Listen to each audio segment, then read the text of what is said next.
The wisdom of Epicurus. Long ago, a wise Greek philosopher named Epicurus believed that happiness doesn't come from fancy things. Epicurus thought that extravagant vacations to far-off places, lots of money and stuff, and gaining power through politics wouldn't make us truly happy in the end. In fact, he believed that chasing these things would only make us want more and could even take away our time, energy, and sometimes, our goodness. Epicurus himself lived a simple life. He enjoyed simple things like weak wine, bread, and cheese, and he liked to talk about philosophy with his friends. Why Letting Go is True Wealth. A video called Why Letting Go is True Wealth tried to explain a philosophical idea called minimalism. Minimalism is a word people use in different ways. In music, it means keeping things simple. In art, it's about using basic shapes and forms. Lately, more people are adopting minimalism as a way of life. They get rid of extra things to have a neat and tidy living space. These different kinds of minimalism have one thing in common: they use less to reach a goal. It could be making beautiful music or art or having a peaceful home. But can we use this idea to be happy and rich without spending a lot of money? Can we be content without spending much? Can we be wealthy with only a few things?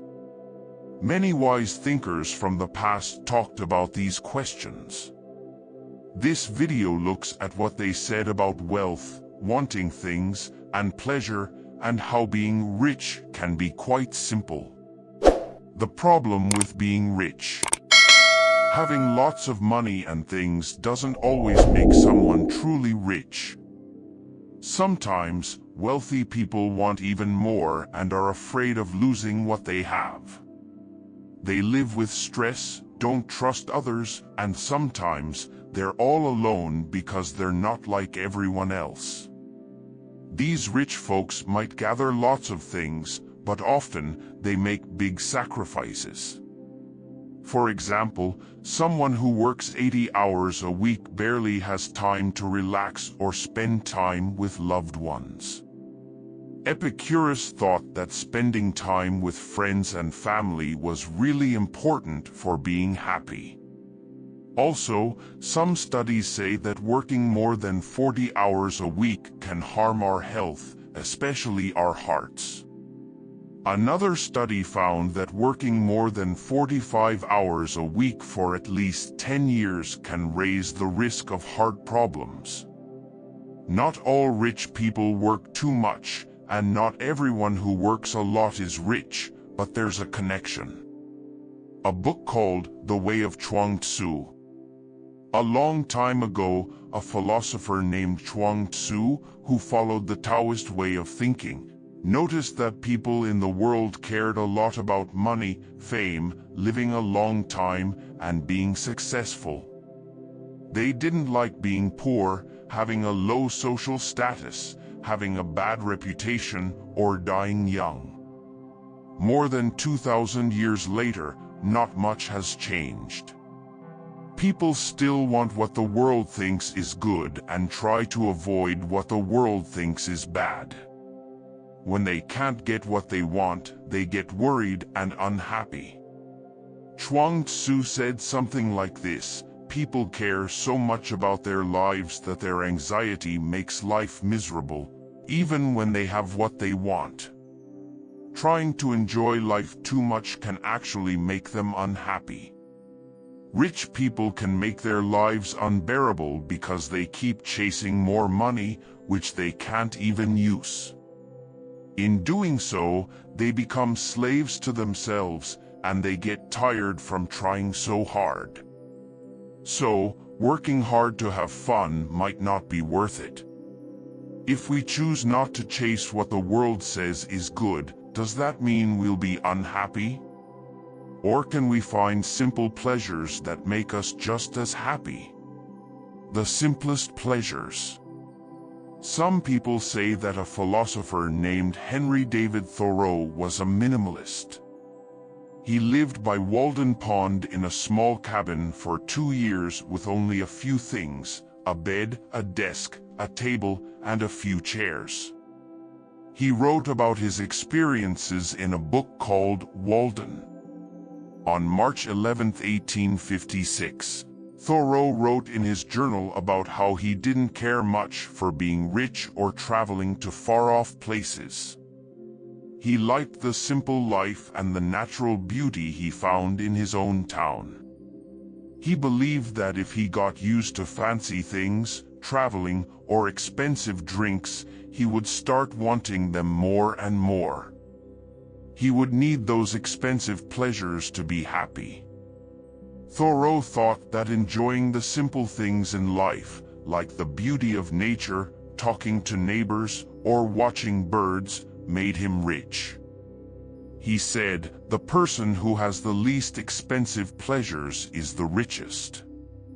So, Epicurus and Thoreau taught us that true happiness doesn't come from chasing after expensive things or working too hard. Instead, it comes from enjoying the simple pleasures of life, like spending time with loved ones and appreciating the world around us. Walking is a simple and cost-free activity that brings pleasure. It doesn't require much physical effort, and it's essentially free. Epicurus, a philosopher from the past, had some insights into the most enjoyable and affordable pleasures. He categorized pleasures into 2 types, moving and static. Moving pleasures involve activities to fulfill desires, like dining out when you're hungry. Static pleasures, on the other hand, are the contentment that comes when your desires are already satisfied.